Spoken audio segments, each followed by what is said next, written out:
Hi, Taurus. Welcome to your November 2019 Astro Update. I'm Raina, and I want to say it's really weird when I was compiling the list for your sign. I feel like I already did this. I'm not sure if it's possible that I just didn't upload it, but I've been having tech issues, and I'm recording this in the third week of October. So, it's before the Mercury retrograde, but Mercury is probably in its shadow by now. Who knows? Maybe it's just happening on its own, but it sure is weird. It seems like I've been having a lot of these types of issues in the recent couple of days.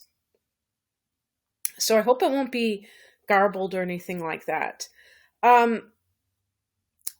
So what I want to say about November for you, Taurus, is that some of you may be involved in some kind of legal issue. Now, don't freak out. I don't mean to imply that this is going to come out of nowhere. I believe that this is an ongoing issue from October, and it could come to a climax ahead in November, but there's an emphasis on your seventh and eighth houses. And the seventh house for you is your opposite sign of Scorpio, and then Sagittarius is your eighth house. The seventh house is the house of committed partnership. So this is the house of marriage and the equivalent of marriage, living together, cohabitation, whatever you want to call it, where it's a serious committed relationship, or even if you're not living together, but it's a serious relationship. So any issue that is surrounding that may be featured as well. And so maybe you're planning a wedding. Maybe you're having a debate back and forth with your significant other about the nature of your relationship and how to define it, how to deal with it. Because the eighth house, yes, the eighth house can be shared resources. So I was even thinking like a probate issue. In other words, like a will that people are fighting over, maybe family members, hopefully not. That's never pretty, is it? Or if you're getting divorced, which could be the emphasis on the seventh house, by the way, could be, lawsuits or legal matters. But also, like I said, committed partnerships. Eighth house is the intimacy. So I always differentiate the seventh and the eighth houses is like the seventh house is kind of the show marriage. Look at my wedding ring, look at my contract for my wedding. But does that mean that the two people are really intimate because they have all these outer trappings? The eighth house is the nitty gritty. Is like, okay, are we really bonded? Are we each other's best friend, confidant, and so forth?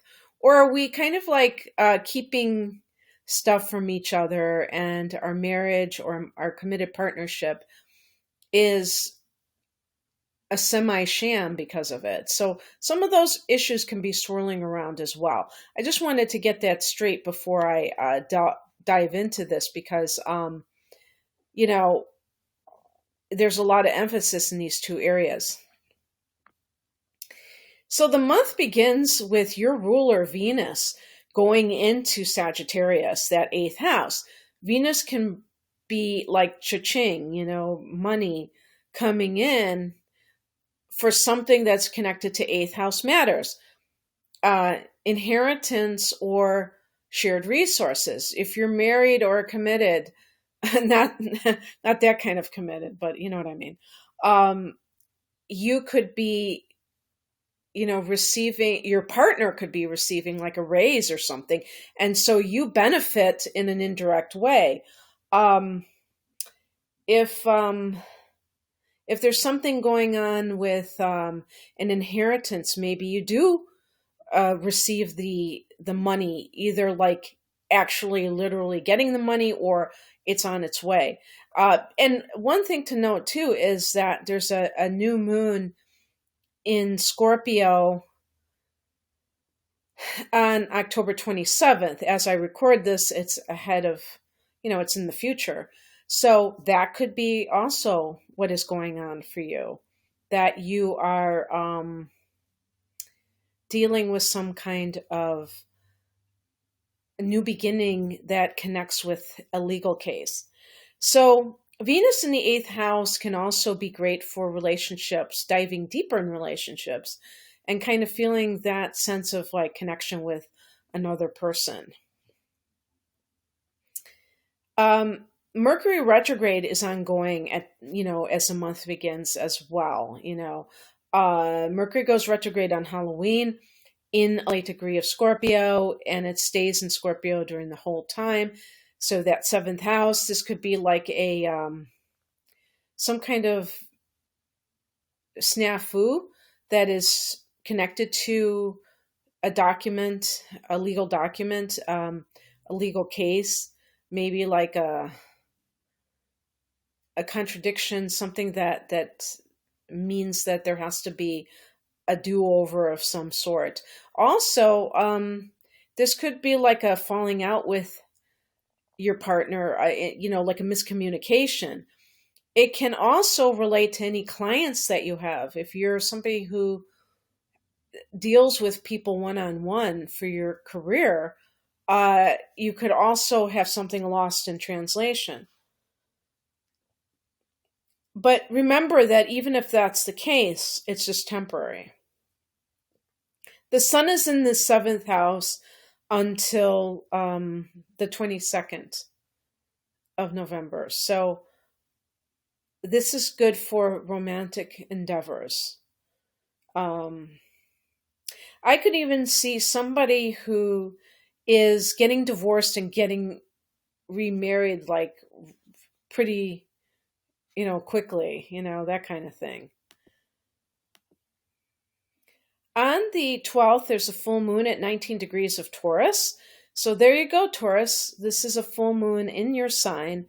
And this is kind of like some kind of ending of sorts. I think, maybe what is happening is that I'm thinking about the tarot reading I recently did. It was like a general reading for November, and I mentioned that full moon, and I'm getting it confused because I feel like a lot of this I've already covered. But yeah, so something may be ending within yourself. Maybe you make a commitment to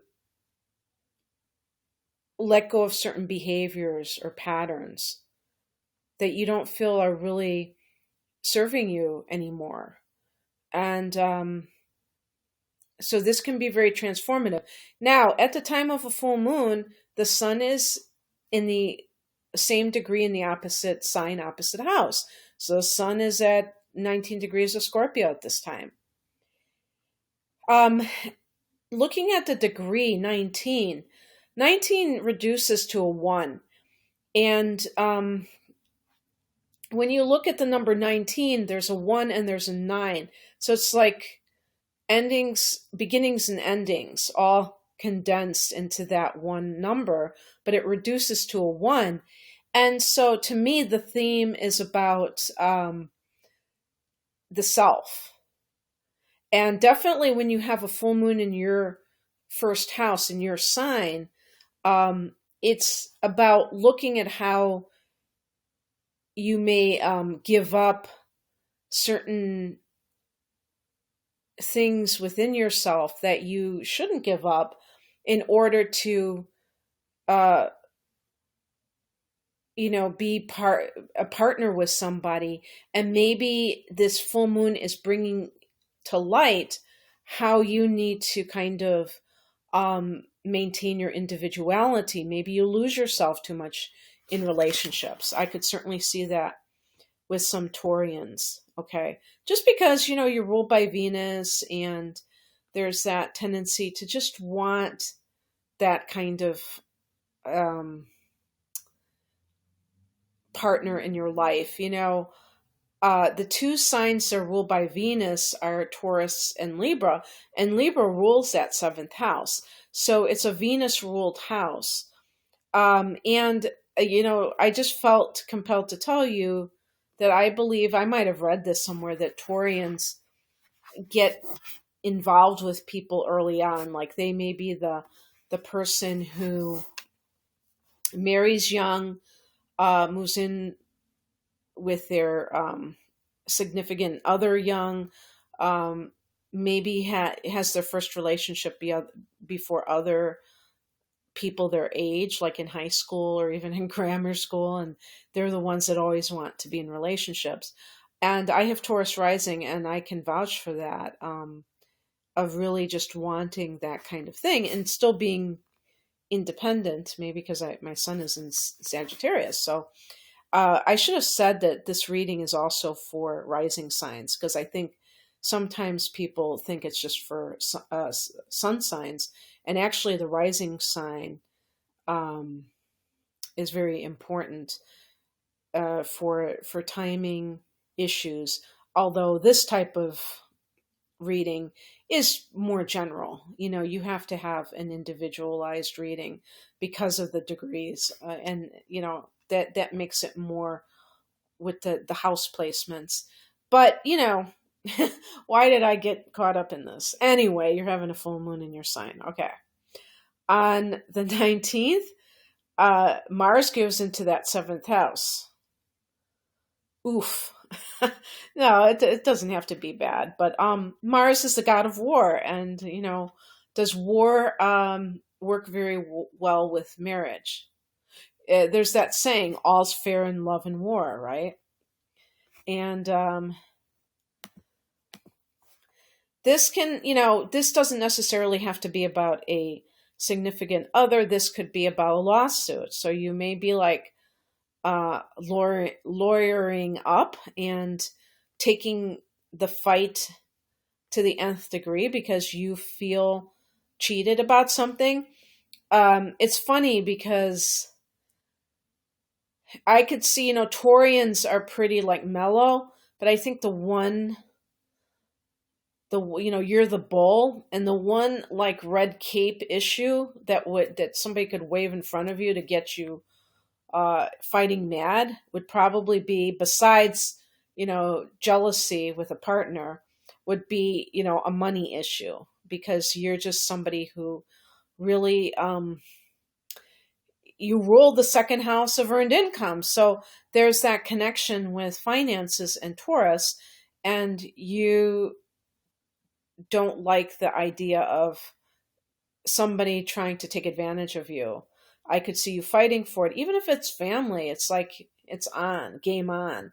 If there are family members who are trying to kind of cheat you out of an inheritance or what have you, or even if you're getting divorced, you might not feel like taking the high road is indicated, because you might say, hey, I deserve this, I deserve that. So whatever, it's, that's part of what is going on. And it could simply be that you're putting spice into your life. Mars can be libido, and there could be a lot of a sexy time between you and a partner, especially since Venus is in the eighth house. Venus is very sensual, and the eighth house is magical, sex magic. That sex that is done as a spiritual practice, not just a one night stand type of thing. So it's about taking that seriously.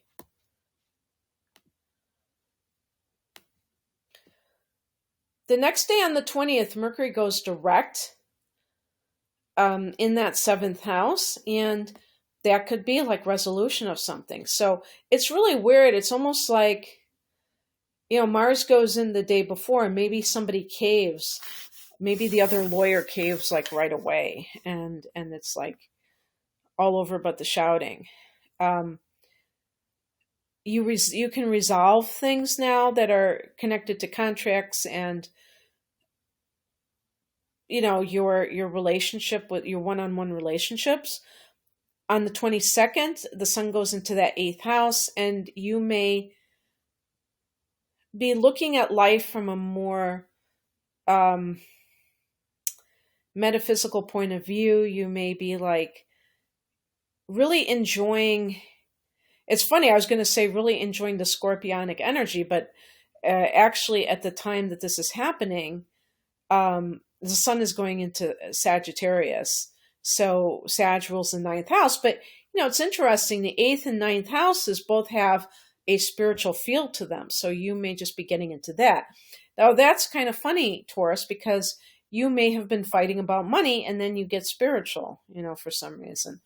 On the 25th, Venus goes into the ninth house in Capricorn. So Venus is kind of like leading the way with some of these ninth house transits that are not coming up,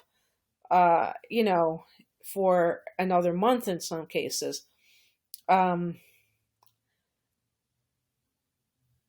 Venus is there first, and Venus in Capricorn in your ninth house can mean perhaps if you have been, that was something else I should have said. The eighth house, because it's like other people's money, it could be even like loans.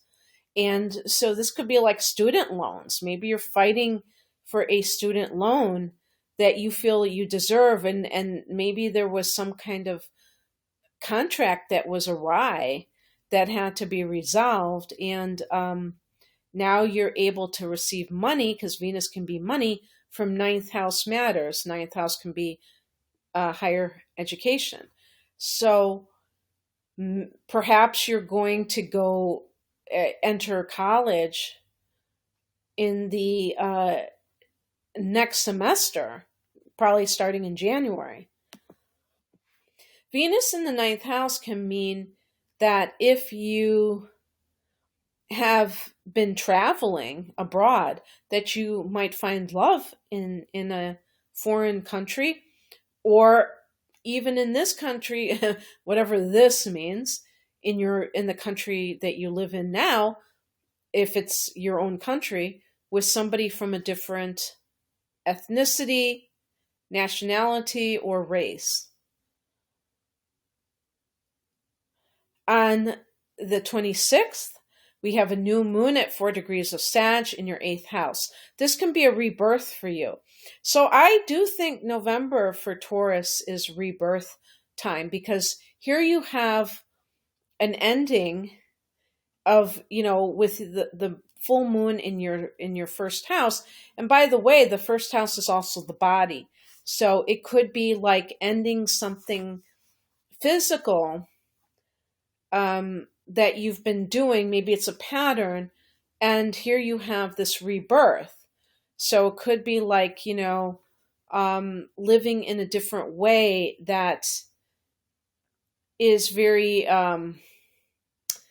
purifying, more meaningful, like at a deeper level. The eighth house is not anything shallow. And, Taurus is a very straightforward sign. And you may find that you're interested in more complex things at this time as well. On the 27th, the next day, Neptune turns direct. In this case, your 11th house of hopes and wishes. Now, Neptune is in its own sign of Pisces. I think I finally looked it up, and from what I remember, Neptune went into Pisces back in 2011. So it's been there for a good 8 years. And given the fact that this is a general reading, so when it entered your 11th house officially is going to vary from Taurus Sun, Taurus Rising people, each of you. In general, I want you to reflect, if you know your own chart and you know it's there right now, how this has manifested for you. In the last, you could talk about since it entered your 11th house. Like for me, my 11th house cusp is like right around the zero mark.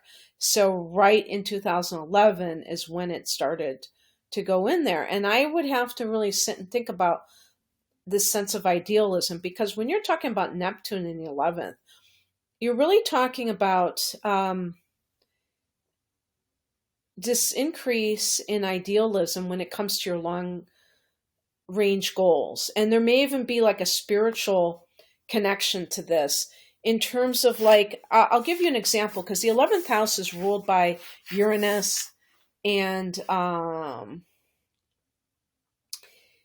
the sign that it rules, Aquarius. So if you think about what Aquarian ideals are, one of the big ones is that it's the sign of the collective.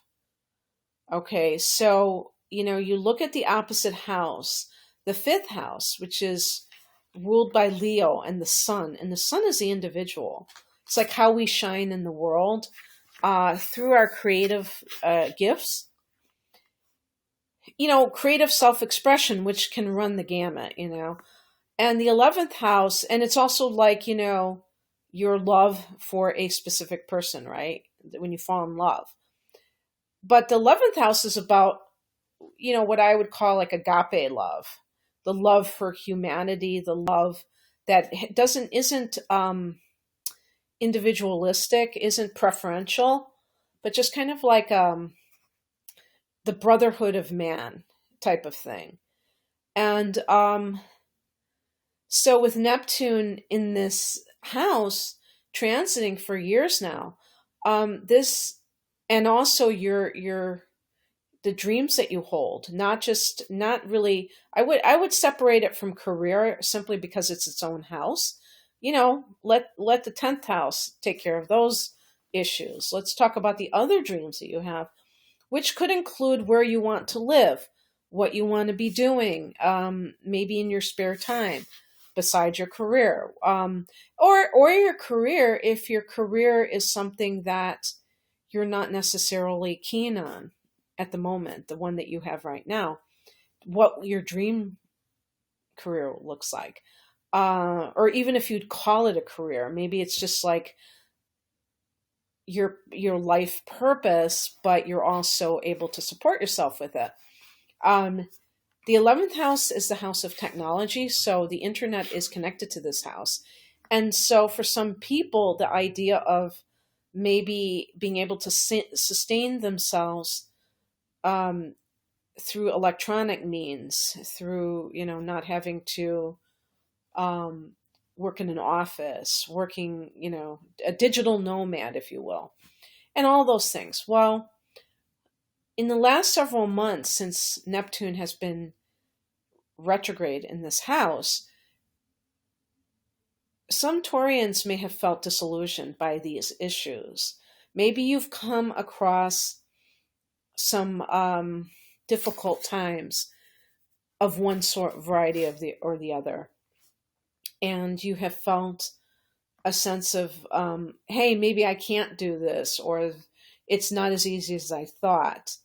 And, Pisces and Neptune, the planet that rules Pisces, does tend to be quite the dreamer. And, if you read any material on Neptune, they give it such a bad rap that I think it's kind of unfair, because it's probably coming from people interpreting it from their own preference of what they think life is all about, which is practical. And, Neptune is pegged as impractical and, delusional and things like that. And so even like if you're having positive aspects to Neptune, oh, that still is messed up. I mean, sometimes you read things like that. Well, of course, that's not true. We have to dream. Our dreams are important. And also, Neptune is highly psychic. So when you're thinking about what you want, those dreams, you intuitively know when something resonates or when it doesn't. is this really my dream? Is it my partner's dream? Is it my parents' dream for me? Uh, their, or is it their dream for themselves that they never got to really realize? And they're kind of like putting it on me that I have to do it for them. These are very complicated issues. Sometimes we're in denial over them, or we're just completely blinded. We're blind to it until it dawns on us what's really going on. And that's why I'm saying, last several months, you may have had some of these revelations, and it felt discouraging. It felt like, oh, wow, um, now what? And so now that Neptune goes direct, you're going to be able to dream again. And that's important. It's important to see things as they really are and to make adjustments, but it's important to also have your dreams. So, anyway, Taurus, I hope that you enjoyed this. If you would like a personal reading, the link is below. My website is renamoonastrology.com. Take care. Bye.